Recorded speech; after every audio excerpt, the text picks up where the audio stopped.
الشيطان الرجيم. بسم الله الرحمن الرحيم. سيقول السفهاء من الناس ما ولاهم عن قبلتهم التي كانوا عليها قل لله المشرق والمغرب يهدي من يشاء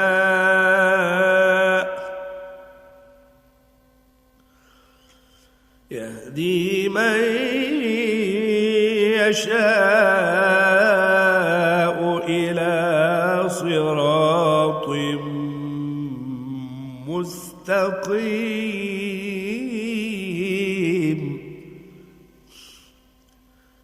وكذلك جعلناكم أمة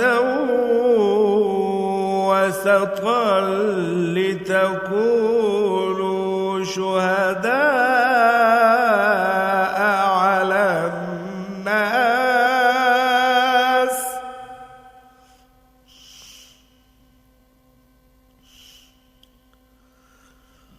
ويكون الرسول عليكم شهيدا.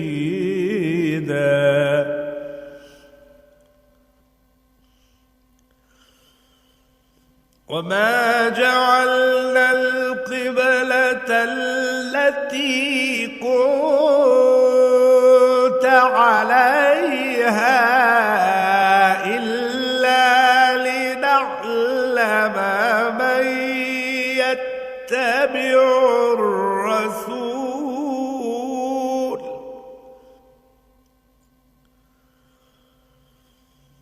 إلا لنعلم من يتبع الرسول ممن ينقلب على عقبيه وإن كانت لكبيرة إلا على الذين هدى الله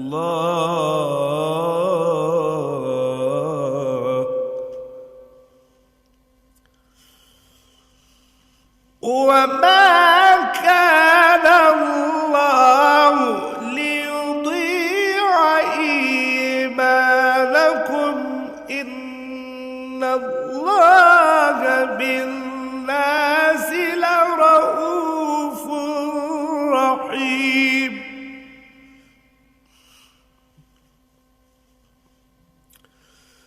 قد نرى تقلب وجهك في السماء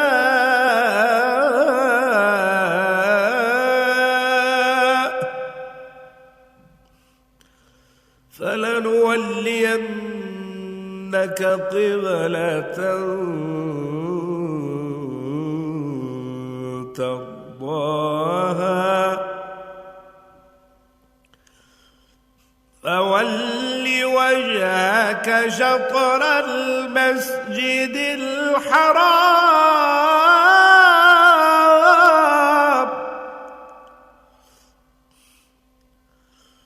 وحيث ما كنتم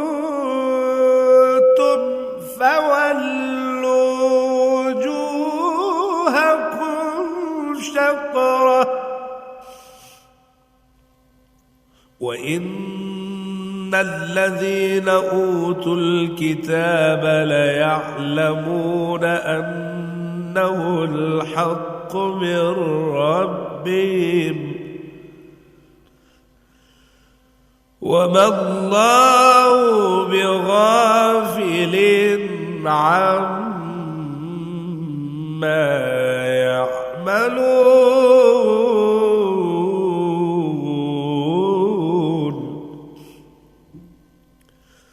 ولئن آتيت الذين أوتوا الكتاب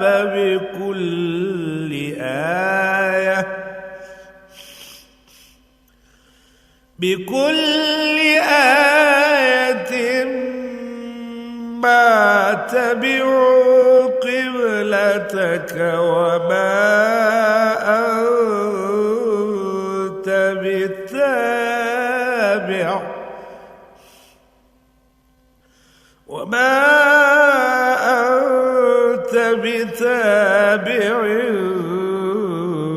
قبلتهم وما بعضهم بتابع قبلة بعض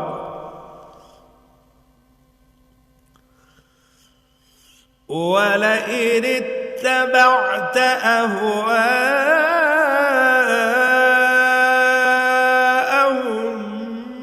من بعد ما جاءك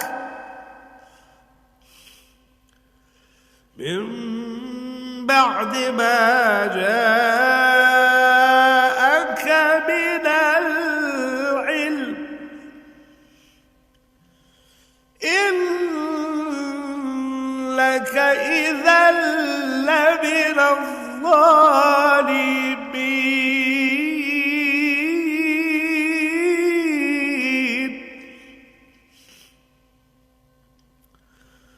الذين آتيناهم الكتاب يعرفونه كما يعرفون أبناءهم وإن فريقا منهم ليكتمون الحق وهم يعلمون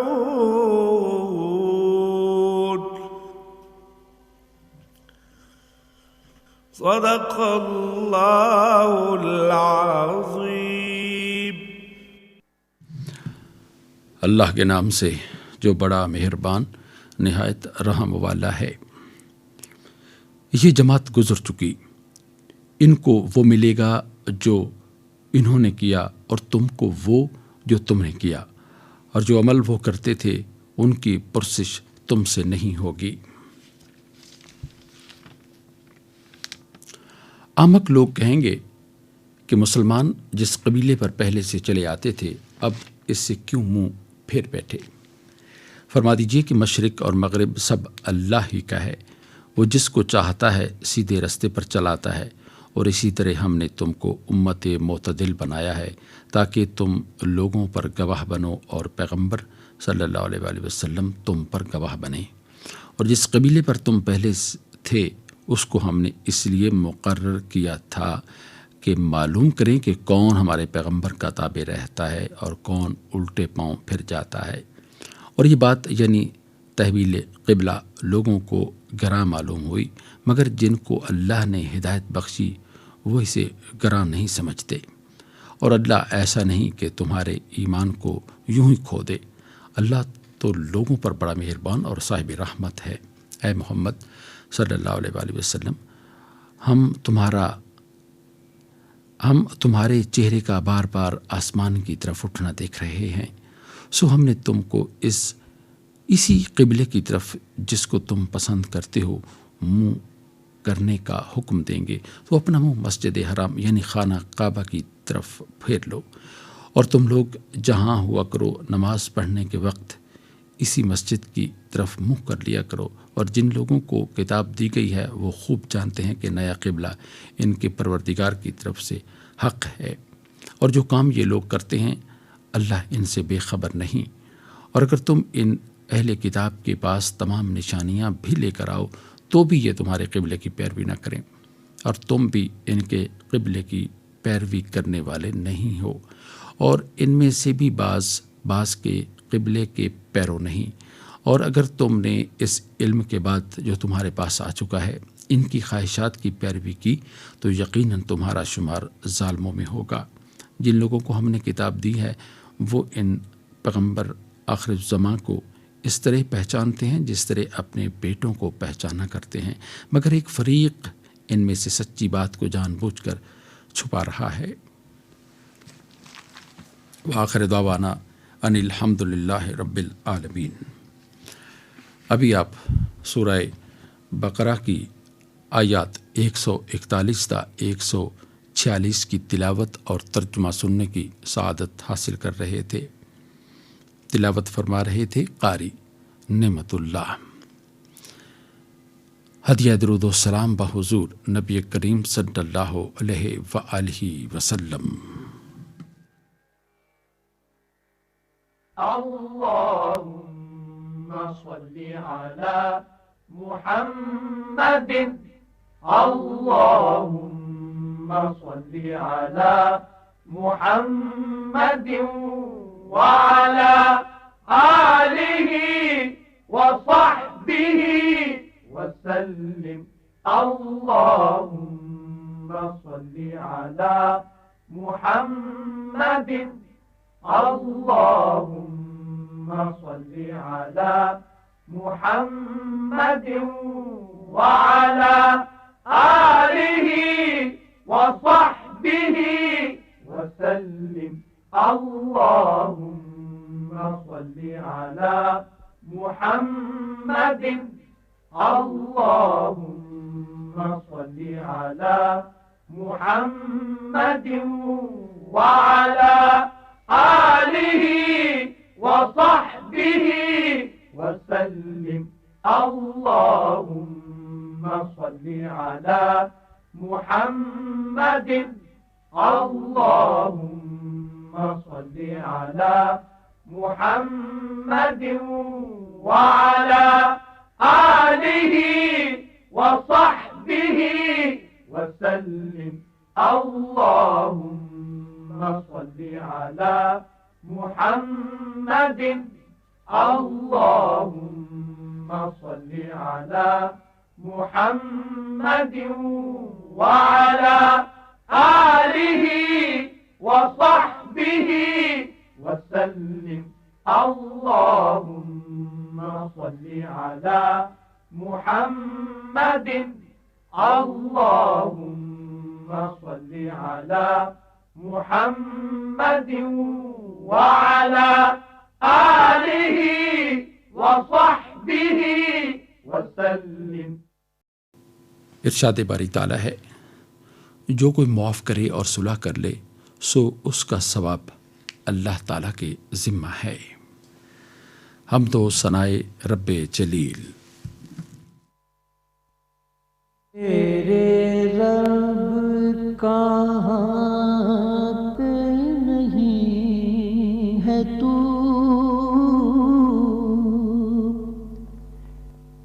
تیری شان جل جلالہ میرے رب کہاں پہ نہیں ہے تو، تیری شان جل جلالہ تیری ذرے ذرے میں ہے نام، تیری ذرے ذرے میں ہے نام، تیری شان جل جلالہ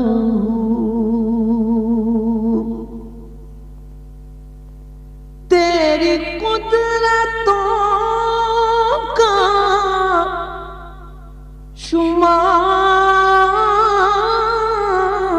کیا، تیری وسعتوں کا حساب کیا،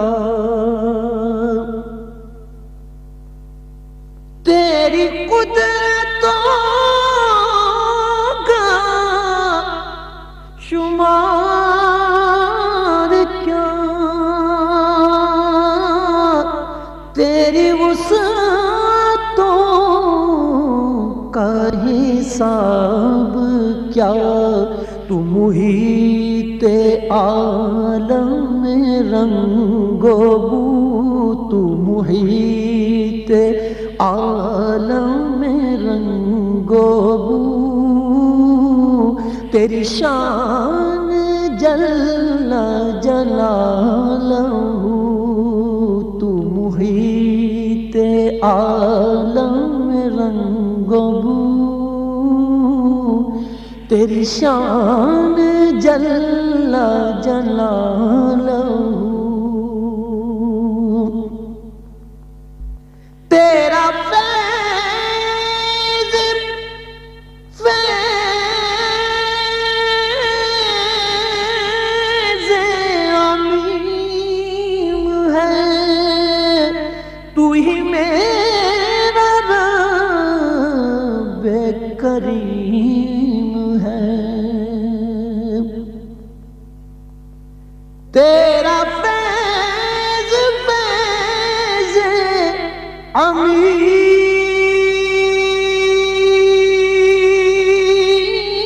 عمیم ہے، تو ہی میرا رب کریم ہے، میرے دل میں ہے تیری آرزو، میرے دل میں ہے تیری آرزو، تیری شان جل جلالہ، میرے دل میں ہے تیری آرزو، تیری شان جل جلالہ، جسے چاہے تو وہ عزیز ہے، جسے تو نہ چاہے ذلیل ہے، جسے چاہے تو وہ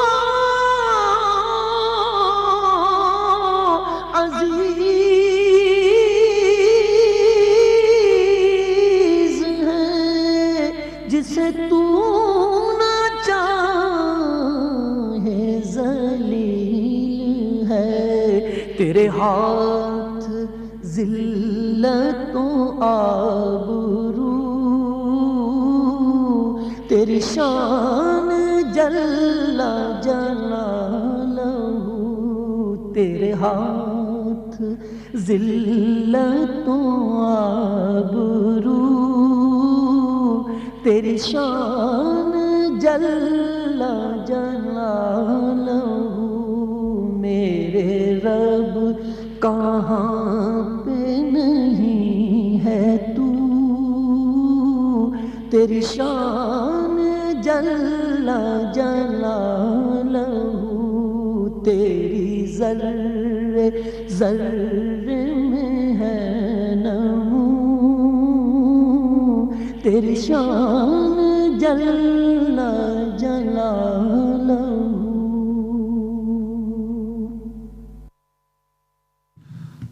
نذرانہ حمد پیش کر رہے تھے فصیح الدین۔ آئیے اب تقاریر کے سلسلے درس حدیث میں پروفیسر ابتسام الرحمن کی گفتگو سنتے ہیں۔ بسم اللہ الرحمن الرحیم، نحمده ونصلی علی رسولہ الکریم، وعن جریر بن عبد اللہ رضی اللہ عنہ قال سمعت رسول اللہ صلی اللہ علیہ وسلم یقول من يحرم الرفق يحرم الخير كله او كما قال علیہ الصلاة والسلام۔ حضرت جریر ابن عبداللہ رضی اللہ عنہ سے روایت ہے کہ میں نے رسول اللہ صلی اللہ علیہ وسلم کو فرماتے ہوئے سنا، جو شخص نرمی سے محروم کر دیا گیا وہ ہر قسم کی بھلائی سے محروم کر دیا گیا۔ نبی کریم صلی اللہ علیہ وسلم کی یہ حدیث مبارکہ صحیح مسلم کی کتاب البر والصلۃ والآداب میں منقول ہے۔ اس حدیث میں نبی کریم صلی اللہ علیہ وسلم نے گویا کہ ایک قاعدہ کلیہ بیان فرمایا ہے، اور وہ یہ ہے کہ نرمی اور رفق جو ہے اس کی اسلام میں اہمیت بہت زیادہ ہے، اور یہاں تک فرما دیا اس حدیث میں کہ جو نرمی سے محروم ہے وہ تو ہر قسم کی خیر سے، ہر قسم کی بھلائی سے وہ محروم ہے۔ گویا کہ جس کے اندر نرمی نہیں ہے اس کے اندر خیر بھی نہیں ہے، اس کے اندر کوئی بھلائی نہیں ہے۔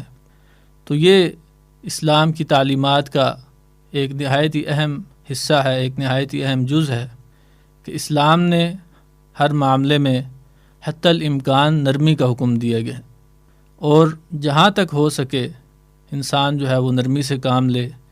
اگر ہم غور کریں تو جتنے بھی اچھے اخلاق ہیں ان کی بنیاد جو ہے وہ نرمی ہے، اور مختلف احادیث میں نرمی کی اور رحمت کی اہمیت کو اجاگر کیا گیا ہے۔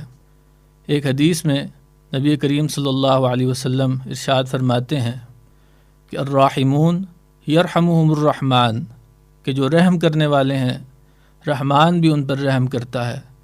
ارحموا من فی الارض یرحمکم من فی السماء، تم زمین والوں پر رحم کرو تو آسمان والا تم پر رحم کرے گا۔ آج ہم معاشرے میں دیکھتے ہیں کہ نرمی اور محبت اور اچھا اخلاق جو ہے وہ ہمارے اندر سے رخصت ہوتا جا رہا ہے، یہاں تک کہ جو برے لوگ ہیں یا جو شرپسند لوگ ہیں ان کی بات کیا کی جائے، جو بھلائی کا حکم دینے والے ہیں، جو اچھائی اور خیر کے ساتھ منسلک ہیں، وہ بھی جب بات کرتے ہیں تو وہ اتنے سخت لہجے میں بات کرتے ہیں اور اتنے درست مزاج کے ساتھ وہ بات کرتے ہیں کہ اس بات کا اثر جو ہے وہ مثبت ہونے کی بجائے منفی ہوتا ہے۔ یہ بہت اہم ہے کہ آپ کسی بھی بات کو کس طریقے سے کرتے ہیں۔ بعض اوقات بات بڑی اچھی ہوتی ہے، بہت صحیح ہوتی ہے، بہت عمدہ اور فائدے کی ہوتی ہے، لیکن آپ کرتے اس انداز سے ہیں کہ اگلا آدمی اس کو قبول کرنے کی بجائے اس کو رد کر دیتا ہے۔ اور اس کے مقابلے میں ہم یہ دیکھتے ہیں کہ بہت سی برائیاں جو پھیل رہی ہیں تو ان برائیوں کو پھیلانے والے اس برائی کو بڑے اچھے انداز میں بنا سنوار کر پیش کرتے ہیں اور بہت ہی اچھے طریقے سے جو ہے وہ اس کی پریزنٹیشن کرتے ہیں، جس کی وجہ سے لوگ جو ہے وہ اس سے متاثر ہوتے چلے جاتے ہیں اور وہ اس برائی کو اختیار کر کے اس برائی کو جو ہے وہ اپنا اوڑھنا بچھونا بنا لیتے ہیں۔ تو اس وجہ سے ضرورت اس بات کی ہے کہ ہم اپنے اندر نرمی کو پیدا کریں۔ خیر اور بھلائی، ہر انسان یہ چاہتا ہے کہ میرے اندر خیر اور بھلائی ہو۔ اسلام نے اس پر بہت زیادہ زور دیا ہے کہ خیر اور بھلائی اگر آپ حاصل کرنا چاہتے ہیں تو اس کا ایک بڑا ذریعہ یہ ہے کہ اپنے اندر آپ نرمی کو پیدا کر لیں۔ اور اگر ہم اسلام کا پورا نظام دیکھیں اور اس کی بناوٹ کا ہم مطالعہ کریں تو کوشش یہ کی جاتی ہے کہ جہاں تک ہو سکے نرمی سے، حسن اخلاق سے جو ہے وہ کام چلایا جائے۔ مکہ کے بڑے بڑے کفار اور مشرکین جو کہ آپ صلی اللہ علیہ وسلم کے بڑے بڑے معجزات کو دیکھ کر ایمان نہیں لائے، یہاں تک کہ چاند کو آپ صلی اللہ علیہ وسلم نے اشارہ فرمایا تو وہ 2 ٹکڑے ہو گیا، پھر بھی ایمان نہیں لائے، بلکہ یہ کہا کہ یہ تو نعوذ باللہ آپ نے جادو کر دیا ہے۔ لیکن انہی مکہ کے مشرکین کے ساتھ، کفار کے ساتھ جب آپ صلی اللہ علیہ وسلم نے فتح مکہ کے موقع پر نرمی سے کام لیا، حسن اخلاق سے کام لیا، ان کو معاف فرما دیا اور فرمایا کہ جاؤ، آج تم پر جو ہے وہ کوئی پکڑ نہیں ہے، لا تثریب علیکم اليوم، کوئی پوچھ گچھ نہیں ہے، تو وہ سب لوگ اس اخلاق سے اتنے متاثر ہوئے کہ وہ سارے کے سارے جو ہے وہ مسلمان ہو گئے۔ تو نرمی کی اہمیت اسلام میں بہت زیادہ ہے۔ اگر کوئی آپ کے ساتھ سختی سے پیش آتا ہے، اگر وہ بد کلامی کرتا ہے اور اسی طرح بد زبانی کرتا ہے، پھر بھی آپ کی کوشش یہ ہونی چاہیے کہ آپ اس کے جواب میں بد زبانی سے، بد مزاجی سے کام نہ لیں۔ جہاں تک ہو سکے آپ اس برائی کا جواب بھی جو ہے وہ آپ اچھائی کے ساتھ دیں۔ حضرت ابو بکر رضی اللہ عنہ کا ایک واقعہ کتابوں میں لکھا ہے کہ ایک مرتبہ ایک شخص ان کو بہت برا بھلا کہہ رہا تھا، آپ صلی اللہ علیہ وسلم بھی وہاں تشریف فرما تھے، تو حضرت ابوبکر صدیق رضی اللہ عنہ خاموشی سے اس کی گفتگو سن رہے تھے، یہاں تک کہ جب وہ بہت زیادہ اس نے ایک حد سے آگے بڑھنا شروع کیا تو حضرت ابوبکر صدیق رضی اللہ عنہ نے بھی اس کے جواب میں کچھ کہا، تو آپ صلی اللہ علیہ وسلم وہاں سے تشریف لے گئے۔ تو حضرت ابوبکر رضی اللہ عنہ نے پوچھا کہ یا رسول اللہ کیا وجہ ہوئی کہ آپ تشریف لے گئے؟ فرمایا کہ جب تک آپ خاموش تھے اللہ تعالیٰ کی طرف سے ایک فرشتہ جواب دے رہا تھا آپ کی طرف سے، لیکن جیسے ہی آپ نے بولنا شروع کیا تو وہ فرشتہ جو ہے وہاں سے چلا گیا، تو میں بھی وہاں سے جو ہے وہ اٹھ گیا۔ تو اگر کوئی برائی کرتا ہے تو اس کے ساتھ اتنی ہی برائی کرنے کی اگرچہ اجازت ہے، لیکن پھر بھی اعلیٰ درجہ یہی ہے کہ انسان نرمی سے اور حسن اخلاق سے کام لے۔ اور پھر اسلام کے نظام میں انتہائی درجے پر یہ ہوتا ہے کہ اگر کوئی ایسا شخص ہے کہ وہ لوگوں کو تکلیف پر تکلیف دے رہا ہے، اذیت پر اذیت دے رہا ہے، نقصان پر نقصان دے رہا ہے، تو وہ پھر مجرموں کی فہرست میں ہے۔ اس کے لیے پھر اسلام نے جو ہے وہ سزائیں بھی مقرر کی ہیں۔ اللہ تعالیٰ سے دعا ہے کہ اللہ تعالیٰ ہمیں نبی کریم صلی اللہ علیہ وسلم کے ان ارشادات کو سمجھنے اور ان پر عمل کرنے کی توفیق عطا فرمائے۔ وآخر دعوانا ان الحمد للہ رب العالمین۔ تقاریر کے سلسلے درس حدیث میں گفتگو کر رہے تھے پروفیسر ابتسام الرحمن۔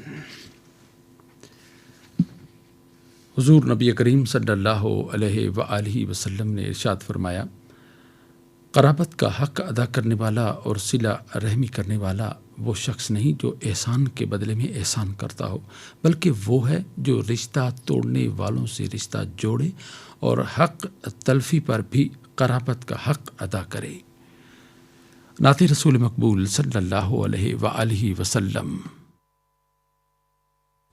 جہانے آب و گل میں جب شہ دنیا و دین آئے،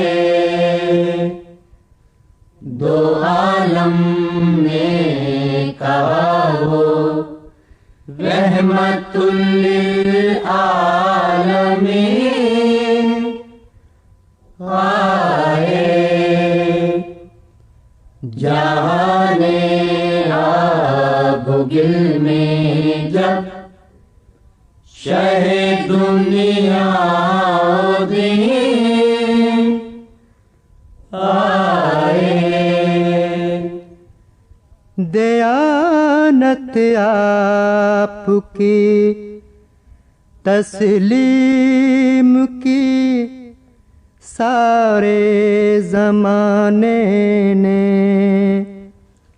دیانت آپ کی تسلیم کی سارے زمانے نے، محمد مصطفیٰ بن کر صداقت کے امین آئے، جہانے آب و گل میں جب شہ دنیا و دین آئے، جہاں میں چھا گیا ہر سو اجالا نور وحدت کا، جہاں میں چھا گیا ہر سو اجالا نور وحدت کا، شب تاریک میں وہ صورت ماہ مبین آئے، جہانے آب و گل میں جب شہ دنیا و دین آئے،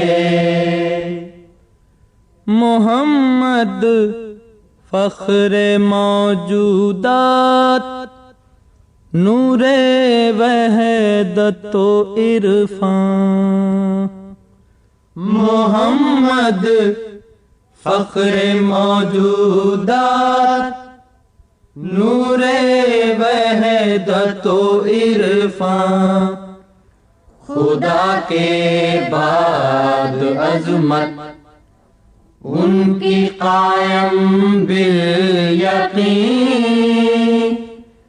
آئے جہان آب و گل میں جب شرح دنیا و دین آئے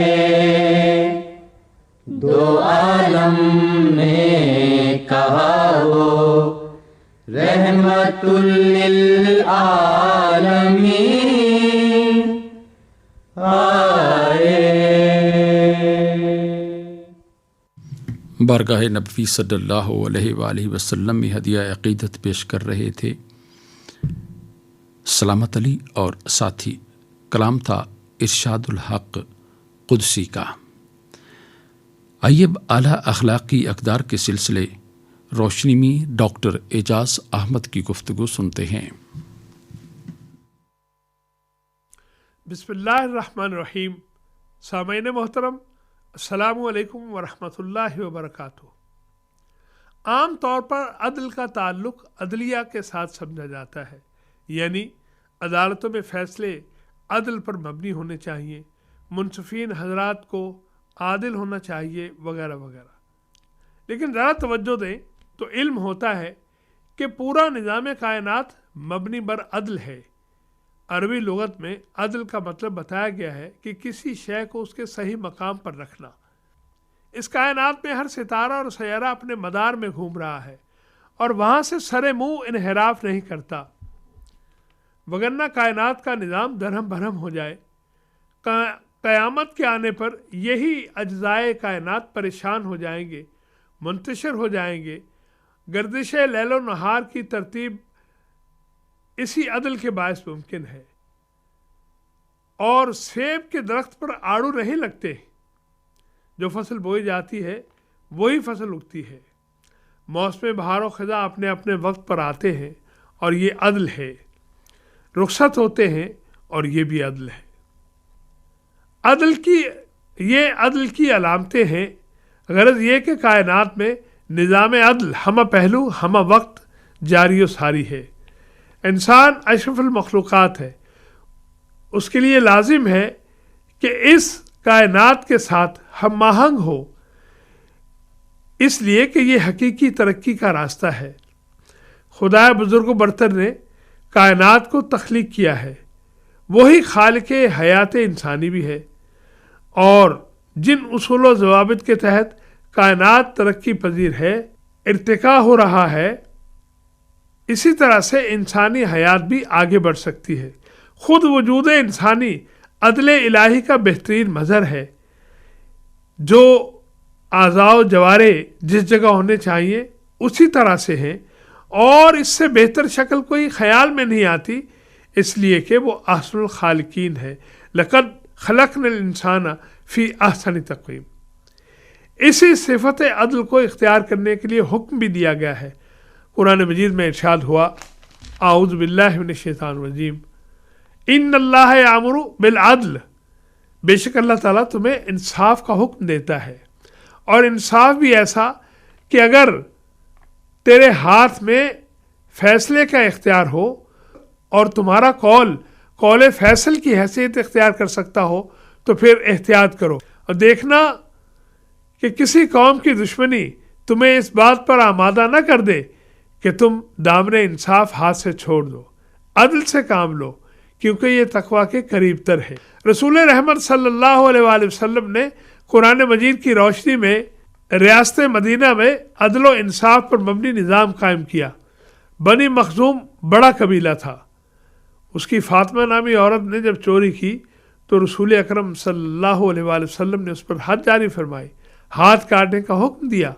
معافی کی سفارش کی گئی تو رسول اکرم صلی اللہ علیہ وآلہ وسلم کے چہرے پر غصے کے آثار نمایاں ہوئے۔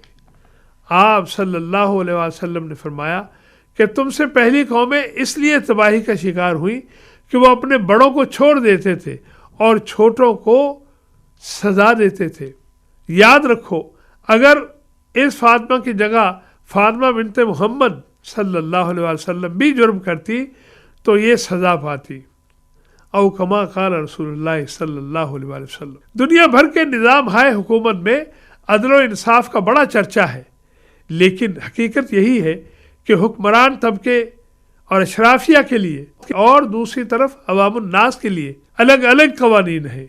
رسول اکرم صلی اللہ علیہ وسلم کے بعد خلافت راشدہ کا آغاز ہوا تو چاروں خلفائے راشدین نے قیام عدل کے لیے ایسی مثالیں قائم کی کہ دنیا آج تک وہ منظر دیکھنے کے لیے ترستی ہے، اور جو دانا ہیں، اولو الالباب ہیں، وہ آج تک ان کی تعریف میں رطب اللسان ہے۔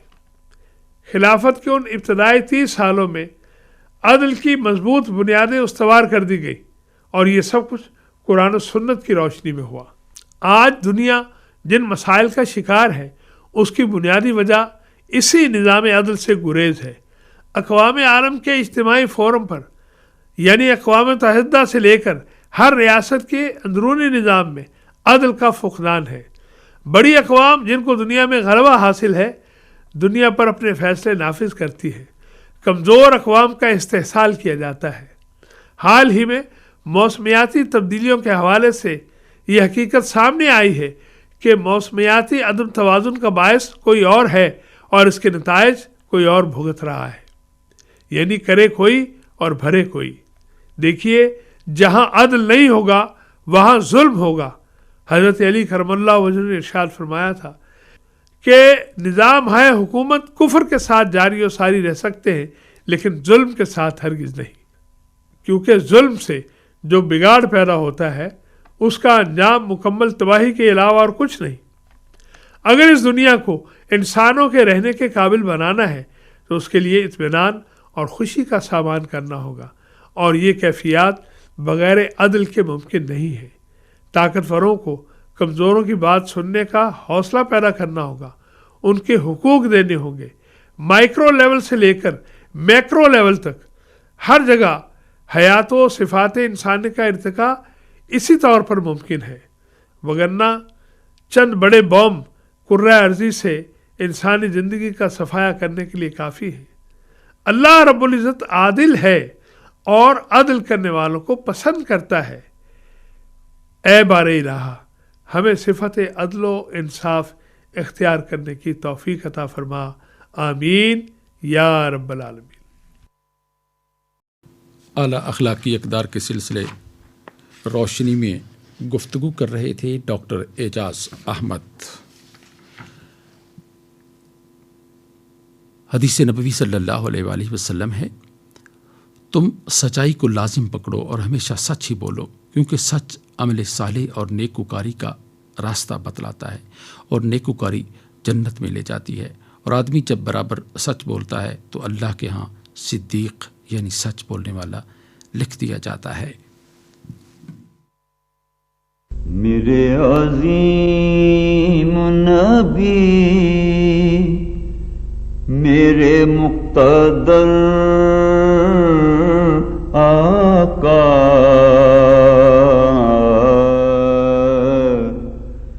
میرے عظیم نبی، میرے مقتدر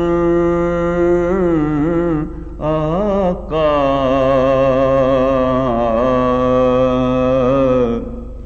خدا کے بعد تیری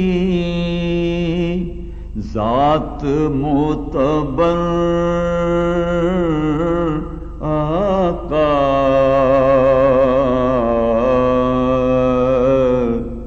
خدا کے بعد تیری ذات معتبر آقا،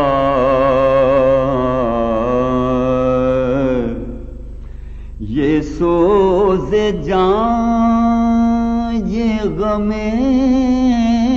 دل، یہ چشم تر آقا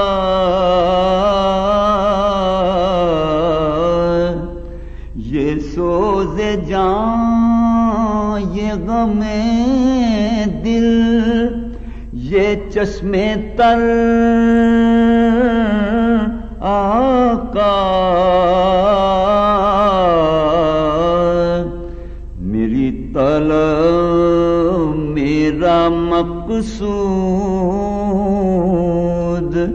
تیرا در آقا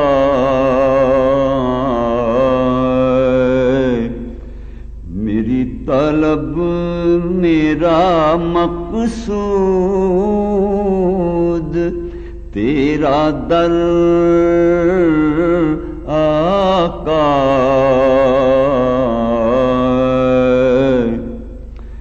میرے عظیم نبی میرے مقتدر آقا نہ جانے کیوں چھلک اٹھتی ہیں خود بخود آنکھیں نہ جانے کیوں چھلک اٹھتی ہیں خود بخود آنکھیں کوئی جو آتا ہے طیبہ سے لوٹ کر آقا کوئی جو آتا ہے طیبہ سے لوٹ کر آقا میرے عظیم نبی میرے مقتدر آقا وہ بستیاں جو میرے جان و دل میں ہیں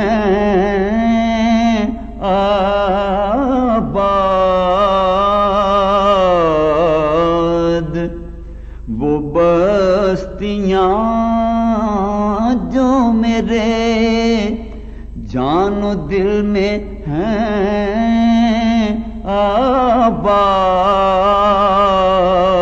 آباد وہ بستیاں مجھے آئیں گی کب نظر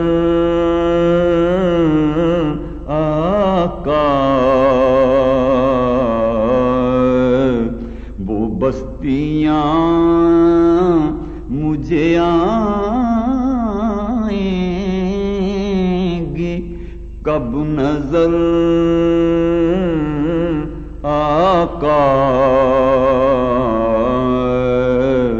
میرے عظیم نبی میرے مقتدر آقا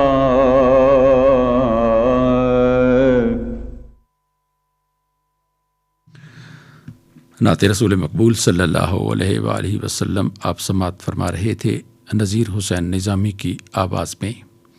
کلام تھا آسی کرنالی کا۔ آپ نے پوچھا ہے، آپ کے دینی اور سماجی مسائل کا حل قرآن و سنت کی روشنی میں پیش کر رہے ہیں ڈاکٹر حافظ حبیب الرحمان۔ الحمدللہ رب العالمین والصلاة والسلام علی رسولہ الامین، اما بعد فاعوذ باللہ من الشیطان الرجیم، بسم اللہ الرحمن الرحیم۔ سوال یہ ہے کہ انسانی اعضاء کا عطیہ کرنے کے حوالے سے بعض علماء جو ہیں وہ کہتے ہیں کہ یہ شرعی لحاظ سے ٹھیک نہیں ہے، حالانکہ یہ تو بہت بڑی ایک خدمت ہے اور ایثار کا معاملہ ہے۔ تو ان کو درست یا شرعی لحاظ سے غلط کیوں کہا جاتا ہے؟ یہاں ایک بنیادی بات سمجھنے کی ضرورت ہے کہ انسان کیا اپنی جان کا مالک ہے؟ اگر وہ اپنی جان کا مالک نہیں ہے اور اس کی جان اور مال اللہ تبارک و تعالی کا عطیہ ہے اور اس کے پاس اللہ کی طرف سے امانت ہے، تو ظاہر ہے کہ پھر وہ اپنی جان اور اپنے مال میں بھی آزادانہ اپنی مرضی سے تصرف نہیں کر سکتا۔ جس طرح اپنا مال صرف جائز ذرائع سے حاصل کر سکتا ہے اور جائز ذرائع کے اندر وہ خرچ بھی کر سکتا ہے، اسی طریقے سے اپنی جان کا بھی وہ مالک نہیں ہے۔ ہاں، یہ ضرور ہے کہ اللہ تبارک و تعالی نے اسے اپنے اعضاء سے، اپنے جسم سے فائدہ اٹھانے کا موقع فراہم کیا ہے، استعمال کرنے کی اجازت دی ہے کہ اپنی آنکھوں کو، کان، ناک، اپنے وجود کا ایک ایک حصہ جو اللہ نے جس مقصد کے لیے بنایا ہے اس مقصد کے لیے اس کو وہ استعمال کرے، جائز مقاصد کے اندر اس کو استعمال کرے۔ استعمال کرنے کی اجازت اللہ تبارک و تعالی کی طرف سے دی گئی ہے، لیکن وہ اپنے جسم کا خود مالک نہیں ہے۔ بنیادی تصور یہی ہے، شریعت، قرآن و سنت ہمیں بنیادی تصور یہی دیتی ہیں کہ ہم اپنے وجود کے اور اپنے جسم کے خود مالک نہیں ہیں، اور خود مالک نہ ہونے کا مطلب یہ ہے کہ ہم آزادانہ اپنے وجود کے بارے میں اور اپنے جسم کے بارے میں فیصلے نہیں کر سکتے۔ جس حد تک اللہ تبارک و تعالی نے ہمیں آزادی دی ہے اس حد تک ہم اس کا استعمال کر سکتے ہیں۔ یہی وجہ ہے کہ خودکشی بھی حرام ہے۔ جب انسان اپنے وجود کا اور اپنے جسم کا مالک نہیں ہے تو اپنی جان لینے کا حق بھی اس کو حاصل نہیں ہے، اور خودکشی جو ہے یہ گناہ کبیرہ میں سے ہے۔ جس آلے سے کسی آدمی نے خودکشی کی ہے وہ قیامت تک اسی آلے سے اپنے آپ کو مارتا رہے گا۔ اتنی شدید قسم کی اس کی سزا ہے۔ جس طرح کہ آج لوگ معمولی باتوں پر جو ہے وہ خودکشی کے لیے تیار ہو جاتے ہیں، کھمبے پر چڑھ کر بجلی کی تاروں کے ساتھ لٹک جاتے ہیں، اپنے آپ کو آگ لگا لیتے ہیں، تو یہ انتہائی خطرناک طرز عمل ہے۔ کسی آدمی، بالخصوص کسی مسلمان اور صاحب ایمان کے لیے تو یہ کسی طرح بھی ممکن نہیں ہے کہ وہ خودکشی جیسا انتہائی اقدام کرے، خواہ حالات کتنے ہی زیادہ خراب کیوں نہ ہوں۔ لیکن بالآخر اللہ تعالیٰ کی ذات پر بھروسہ جو ہے وہ اسے یہ حوصلہ دیتا ہے کہ زندگی کے اندر بڑے بڑے مسائل بھی آتے ہیں، ہر طرح کے نشیب و فراز آتے ہیں، اسے جان لینے کا حق حاصل نہیں ہے۔ تو اسی طرح انسانی اعضاء کے اندر جو بنیادی تصور یہ ہے، اصولی بات یہی ہے کہ جب انسان اپنے اعضاء کا عطیہ کرتا ہے تو بنیادی سوال یہ اٹھتا ہے کہ کیا یہ اپنے جسم کا مالک ہے؟ اگر مالک ہے تو معاملہ دوسرا ہے، لیکن چونکہ شرعی تعلیمات، قرآن و سنت کی تعلیمات ہمیں بتاتی ہیں کہ انسان اپنے جسم کے اندر خود مختار بھی نہیں ہے اور مکمل آزادی کے ساتھ جو ہے وہ اس کا جس طرح چاہے استعمال کرے، ایسا بھی نہیں ہے۔ لیکن آپ نے دوسرا نقطہ یہ اٹھایا کہ یہ ایثار کا معاملہ ہے۔ یہ ایثار کا معاملہ اس لحاظ سے نہیں ہو سکتا کہ ایثار جو ہے یہ دوسرے معاملات کے اندر ہوتا ہے، خدمت خلق کی بات یا ایثار کی بات جو ہے، یؤثرون علی انفسہم ولو کان بہم خصاصہ، مالی ایثار ہے کہ انسان بھوکا رہ کر اور خود پیاسا رہ کر اپنے اوپر دوسروں کو ترجیح دیتا ہے، کسی دوسرے بھوکے اور پیاسے کو کھانا کھلاتا ہے، اسے پلاتا ہے، تو یہ ایثار ہے۔ اور ایثار کے اندر یہ بات بھی آتی ہے کہ انسان کو خود بھی ایک چیز کی شدید ضرورت ہے، لیکن وہ عام برتنے کی جو اشیاء ہیں جو اس کی ملکیت میں ہیں خود استعمال کرنے کے بجائے، حالانکہ وہ خود ان کا محتاج ہے، ضرورت مند ہے، اپنے اوپر دوسروں کو ترجیح دیتا ہے، تو یہ ایثار اور قربانی ہے، اور یہ اس کی بڑی تعریف کی گئی ہے۔ قرآن مجید میں ایسے لوگوں کی تعریف کی گئی ہے، یؤثرون علی انفسہم ولو کان بہم خصاصہ۔ لیکن کیا اعضاء کا عطیہ کرنا جو ہے یہ بھی ایثار کی اس تعریف میں آتا ہے؟ یقیناً یہ اس تعریف کے اندر نہیں آتا جس تعریف کے حوالے سے آپ نے بات کی ہے۔ البتہ انسانی اعضاء کا عطیہ دینے کے حوالے سے علماء کی آراء مختلف رہی ہیں۔ ابتداً یہی رائے تھی کہ یہ جو ہے ناجائز ہے اور درست نہیں ہے، اس لیے کہ انسان اپنے جسم کا مالک نہیں ہے۔ لیکن عالم اسلام کے اندر بڑے بڑے جو فتاوی کے ادارے ہیں انہوں نے کچھ شرائط کے ساتھ اس کی اجازت دی ہے۔ مثلاً اس میں سے پہلی شرط یہ ہے کہ اضطراری حالت ہو۔ اضطراری حالت کا مطلب یہ ہوتا ہے کہ عام حالات کے اندر تو جائز نہیں ہے، لیکن فمن اضطر غیر باغ ولا عاد فلا اثم علیہ، کہ مجبوری کی حالت ہو، زندگی بچانے کے لیے شراب پینا، اور جتنی شراب کے 1 یا 2 قطروں سے جان بچائی جا سکتی ہو، یا خنزیر کے گوشت سے 1 لقمے سے جان بچائی جا سکتی ہو، تو دوسرا کھانا اس کے لیے حرام ہے۔ تو اضطراری حالت سے مراد یہ ہے کہ ایسی چیزیں جن میں انسانی جان کے بچانے کا معاملہ درپیش ہو اور متبادل علاج بھی موجود نہ ہو، تو ایسی صورت میں کوئی آدمی اگر اپنا کوئی گردہ عطیہ کرتا ہے تو ایسی صورت میں جائز ہے۔ اس میں ایک شرط یہ بھی ہے کہ گردہ نکالنے کی صورت میں اس آدمی کی موت کا خدشہ نہ ہو۔ اگر اس بات کا خدشہ ہو کہ جس آدمی کا گردہ نکالا جا رہا ہے اس کی موت واقع ہو جائے گی اس سے، اور کمزوری ہے اس میں، یا کوئی بیماری ہے، یا کسی وجہ سے بھی ماہر اطباء یہ سمجھتے ہیں کہ گردہ نکالنے کی صورت میں یہ شخص بچ نہیں سکتا، تو ایسی صورت میں گردہ نکالنا جو ہے وہ جائز نہیں ہوگا۔ البتہ جہاں تک خون دینے کا معاملہ ہوتا ہے تو خون جو ہے وہ بھی کوئی آدمی خوش دلی کے ساتھ دیتا ہے، رضاکارانہ طور پر دیتا ہے، تو جائز ہے، اس میں کوئی حرج نہیں ہے خون دینے کے اندر، یہ ایک نیکی کا کام ہے۔ لیکن باقی جو اعضاء ہیں جن کے بارے میں آپ نے سوال کیا، خاص طور پر آنکھوں کا جس طریقے سے لوگ عطیہ دیتے ہیں، تو اس حوالے سے بھی کچھ مزید شرائط بھی ہیں کہ جب کوئی آدمی فوت ہو جاتا ہے تو اس کے بعد اس کی آنکھیں جو ہیں وہ اس صورت میں نکالی جا سکتی ہیں جب یہ ساری شرائط اس کے اندر موجود ہوں کہ متبادل کوئی علاج نہیں ہے اور کامیابی کا غالب گمان بھی ہو، اور اس صورت میں کہ وارثوں کو کوئی اس سلسلے میں کوئی اعتراض بھی نہ ہو، تو ایسی صورت میں جو ہے یہ اس کا جواز ہے۔ لیکن یہ بھی بہت ہی اضطراری صورتیں بنتی ہیں اور مجبوری کے حالات بنتے ہیں جن کے اندر اس طرح عطیہ کرنا جو ہے وہ درست ہوتا ہے، ورنہ عام حالات کے اندر اس کو محض خدمت خلق سمجھ کر یا اس طرح کا کوئی طرز عمل اختیار کرنا جو ہے وہ درست نہیں ہے۔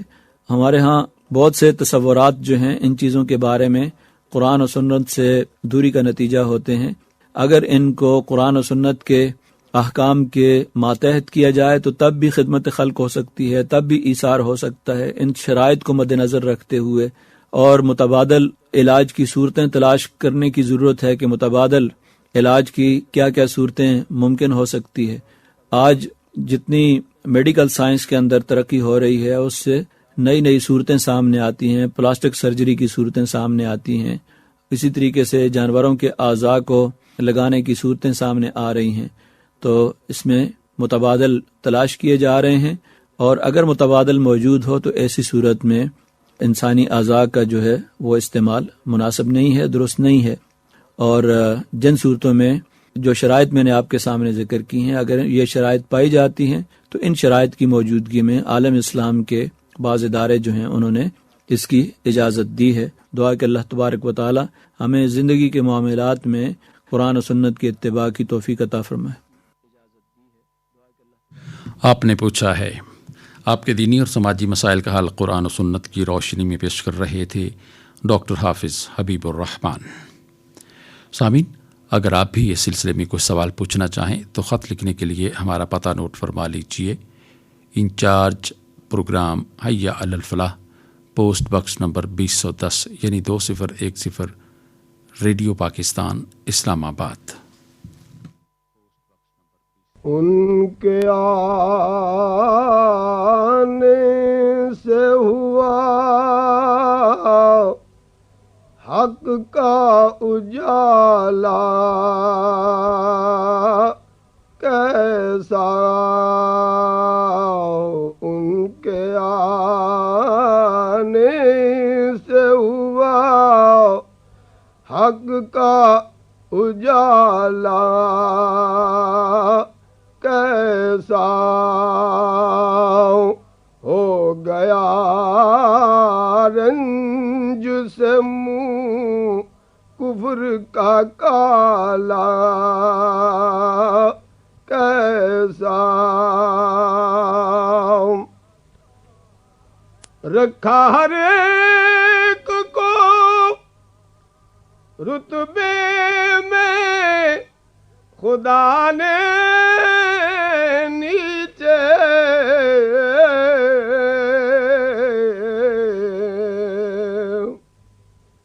اپنے محبوب کو سب سے کیا بالا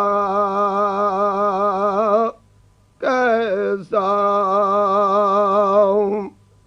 اپنے محبوب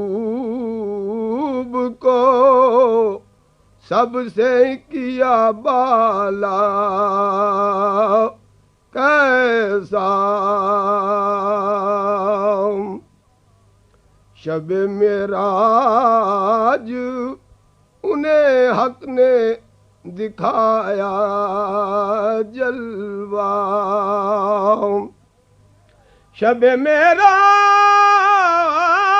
انہیں حق نے دکھایا جلوہ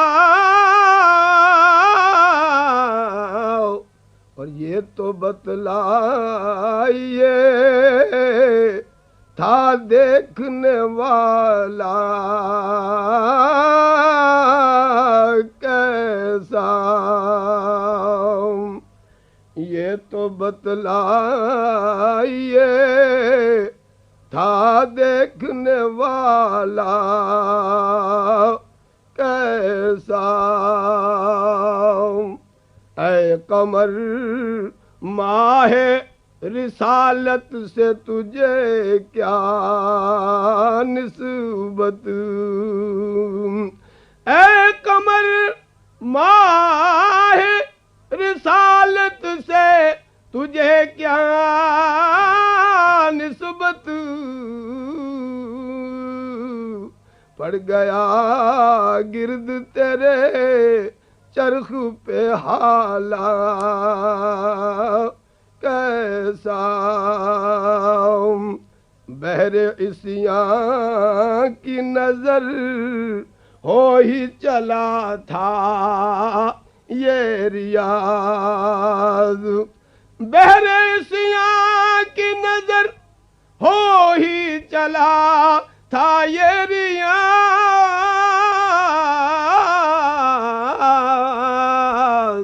پر بچ گیا رحمت عالم نے سنبھالا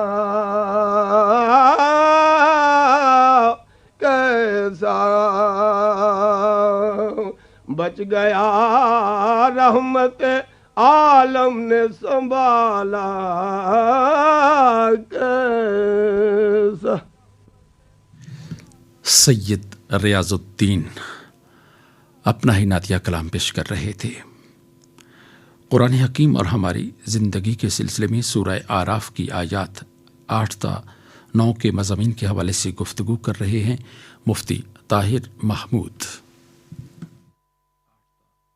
اعوذ باللہ من الشیطان الرجیم بسم اللہ الرحمن الرحیم والوزن یومئذ الحق فمن ثقلت موازینه فأولئک هم المفلحون ومن خفت موازینه فأولئک الذین خسروا انفسهم بما كانوا بآیاتنا یظلمون صدق اللہ مولانا العظیم۔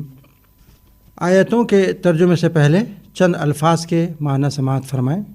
ثقلت بھاری ہوئے، خفت ہلکے ہوں۔ اب آیتوں کا ترجمہ سماعت فرمائیں۔ اور اس دن اعمال کا وزن ہونا اٹل حقیقت ہے، چنانچہ جن کے ترازو کے پلے بھاری ہوں گے وہی فلاح پانے والے ہوں گے، اور جن کے ترازو کے پلے ہلکے ہوں گے وہی لوگ ہیں جنہوں نے ہماری آیتوں کے ساتھ زیادتیاں کر کے خود اپنی جانوں کو گھاٹے میں ڈالا۔ محترم سامعین، آج آپ نے سورۃ الاعراف کی آیت نمبر 8 اور 9 کا ترجمہ سماعت فرمایا ہے۔ ان آیتوں سے ماقبل کی آیتوں میں آخرت اور قیامت کے احوال کا بیان تھا، اور بتایا گیا تھا کہ تمام پیغمبروں کی امتوں سے قیامت کے دن پوچھا جائے گا کہ تم نے ہمارے پیغمبروں کی دعوت کو کہاں تک قبول کیا تھا، اور اللہ تعالیٰ کے نازل کردہ احکامات کو مانا تھا یا نہیں۔ اسی طرح حضرات انبیاء کرام علیہم السلام سے بھی یہ سوال ہوگا کہ انہوں نے اپنی امتوں کو اللہ کا پیغام پہنچایا یا نہیں، اور اللہ تعالیٰ تو علیم و خبیر ہیں، ان سے تو کسی کی بھی کوئی حالت اور عمل پوشیدہ نہیں ہے۔ قیامت کے دن اس سوال و جواب کا ایک مقصد اور حکمت یہ ہوگی کہ اللہ پاک کا عدل و انصاف سب کے سامنے ظاہر نظر آئے، کیونکہ اس دن مجرم اس سوال کے جواب میں خود اپنے جرم کا اعتراف کرے گا اور تمام مخلوقات کو پتہ چل جائے گا کہ یہ مجرم ہے، اس لیے اس کو سزا دی جا رہی ہے۔ اور انبیاء کرام علیہم السلام سے سوال اس لیے ہوگا کہ ان کی عظمت شان اور اللہ کے یہاں ان کا بلند مرتبہ سب کے سامنے ظاہر ہو۔ آج تلاوت کی گئی آیتوں میں آخرت اور حساب کتاب کے مضمون کا تسلسل ہے۔ فرمایا کہ اس سوال جواب کے بعد سب کے اعمال تولے جائیں گے۔ اس روز اعمال کا تولا جانا برحق ہے، اس میں کسی کو شک و شبے کی گنجائش نہیں۔ اس وزن کے نتیجے میں جس کے نیک اعمال کا وزن بھاری اور زیادہ ہوگا اور نیکیوں کا پلہ ترازو میں جھکتا ہوگا تو وہ کامیاب ہوگا اور نجات پا جائے گا، اور جس کے نیک اعمال کا پلہ ہلکا ہوگا اور بد عملیوں کے مقابلے میں اس کا وزن کم ہوگا تو یہ وہ لوگ ہیں جنہوں نے ہماری آیتوں سے زیادتی کی، ایمان نہ لائے، اور اس طرح انہوں نے اپنے اوپر ظلم کیا اور خود اپنے پاؤں پر کلہاڑی مار دی اور نقصان اور خسارہ اٹھایا۔ محترم سامعین، ان آیتوں سے معلوم ہو گیا کہ قیامت کے دن ہر نیک و بد عمل کا وزن ہوگا۔ قرآن کریم میں دوسری جگہ ارشاد ہے وَنَضَعُ الْمَوَازِينَ الْقِسْطَ لِيَوْمِ الْقِيَامَةِ، یعنی ہم قیامت کے دن انصاف کے ترازو نصب کریں گے۔ احادیث میں اس انصاف کے ترازو کی تفصیلات آئی ہیں کہ اس کے 2 پلڑے ہوں گے، ایک دائیں جانب اور نورانی پلڑا ہوگا جس میں نیکیاں رکھی جائیں گی، دوسرا بائیں جانب جس میں بدی رکھی جائے گی۔ اس ترازو کے پلڑے بہت وسیع و عریض ہوں گے، اتنے وسیع کہ اگر پلڑے میں 7 آسمان اور زمینیں رکھ دی جائیں تو وہ پلڑے کے ایک گوشے میں سما جائیں گی۔ پھر انہی آیتوں سے یہ بھی معلوم ہوا کہ آخرت میں عمل کے حجم اور تعداد سے زیادہ وزن کی اہمیت ہے، اسی لیے تو انصاف کے لیے ترازو ہے، کیلکولیٹر نہیں، فیتہ نہیں۔ بسا اوقات ایک عمل بظاہر مختصر اور چھوٹا سا ہوتا ہے مگر اس میں اخلاص کی وجہ سے وزن بے انتہا ہوتا ہے۔ چنانچہ حدیث شریف میں ایک شخص کا قصہ ہے کہ اس کے گناہ کی تعداد اور لمبائی چوڑائی بے حد ہوگی، بس گناہ ہی گناہ اس کے پاس ہوں گے جو ترازو کے بائیں پلڑے میں رکھے جائیں گے۔ وہ سمجھے گا کہ میری ہلاکت یقینی ہے، کیونکہ نیک اعمال میں اس کے پاس کلمہ طیبہ کے سوا کچھ نہ ہوگا۔ جب اس کلمہ طیبہ کو دائیں پلڑے میں رکھا جائے گا تو وہ گناہوں کے مقابلے میں زیادہ وزنی ہوگا اور جھک جائے گا، اور گناہوں کا پلڑا ہلکا ہو کر اوپر اڑ جائے گا، اس کے لیے نجات کا فیصلہ ہو جائے گا۔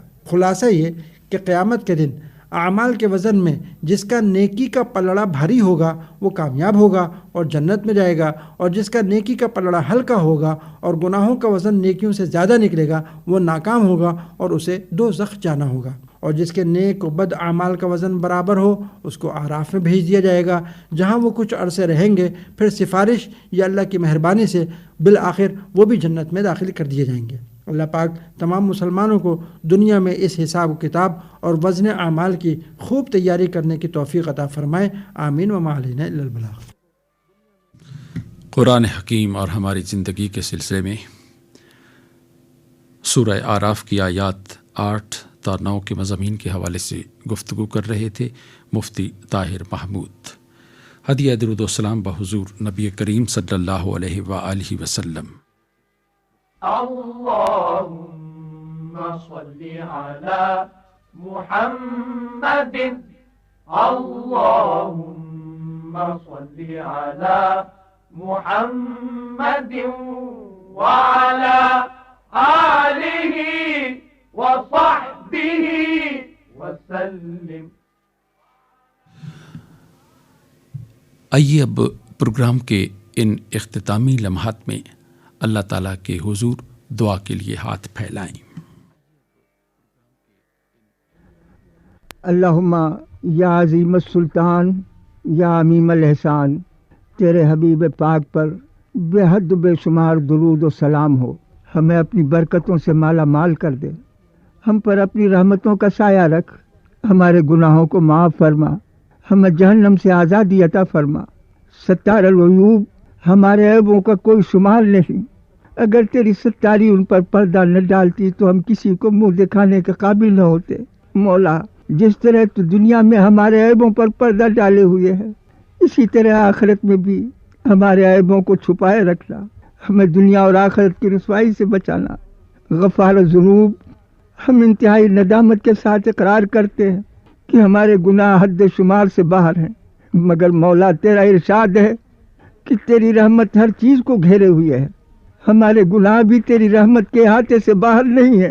تو اے ہمارے رحمان و رحیم اور غفار و غفور اور آقا، تجھے تیری رحمت کا واسطہ، تیری غفاریت کا واسطہ ہمارے گناہوں کو معاف فرما. مولا پاکستان کو دائم قائم رکھ اور اسے تمام زمینی اور آسمانی آفتوں اور بلاؤں سے محفوظ رکھ. ربنا تقبل منا انک انت السمیع العلیم وتب علینا انک انت التواب الرحیم. وصلی اللہ علی خیر خلقہ سیدنا و مولانا محمد وعلی آلہ و اصحابہ و اتباعہ وبارک وسلم.